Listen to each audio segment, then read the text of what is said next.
Mr. K.M. Sinha, learned senior counsel, appearing for the appellant, submitted that this court has held that the beneficial provisions of the Act are to be applied only for the purpose of interpretation of the Act and not for arriving at a conclusion whether a person is juvenile or not, and the question whether an offender was juvenile on the date of commission of the offence or not is essentially a question of fact which is required to be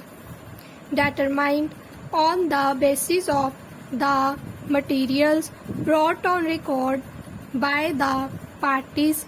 He submitted that this court has further held that Section 35 of the Evidence Act, which provides that an entry in a register maintained in the ordinary course of business by public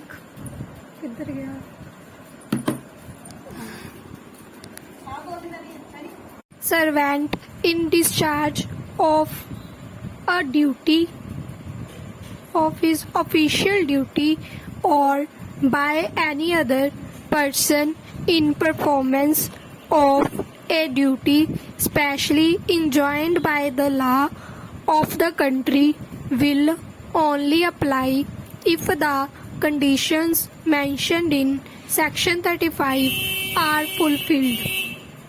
Next para, he submitted that Section 35 of the Evidence Act could not be applied to the entry of date of birth of respondent number 1 in the school records produced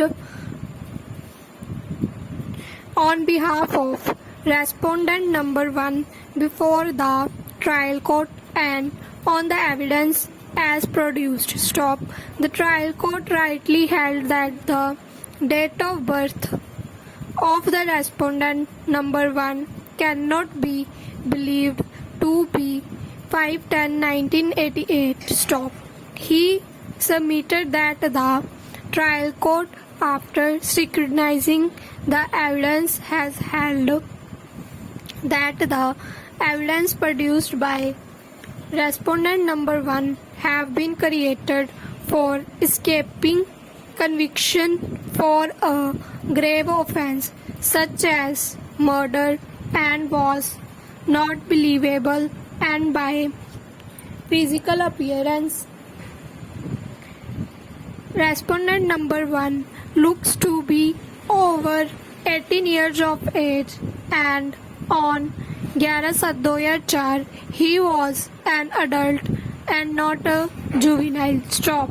He submitted that this finding of the trial court on the question of fact with regard to the age of respondent number 1 could not be disturbed by the High Court in a revision. Stop. Next para.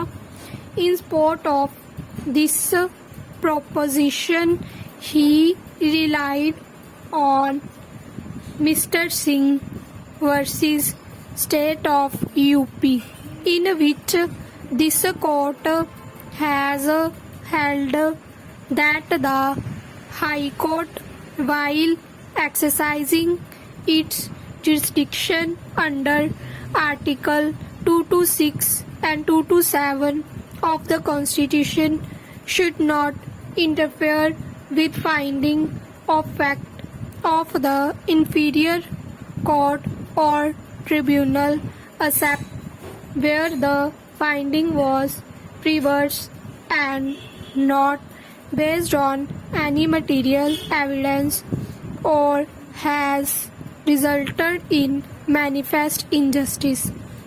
He submitted that in this decision, the court has further taken the view that if the trial court came to a conclusion which was possible on the evidence, the High Court will not disturb the conclusion arrived at by the trial court merely because the High Court is of the view that a different conclusion is also possible on the same evidence. He vehemently argued that the High Court has lost sight of these limitations of its jurisdiction and on the basis of its own appraisal of the evidence taken a view that the respondent number 1 was a juvenile on the date of the commission of the offence and has set aside the order of the trial court.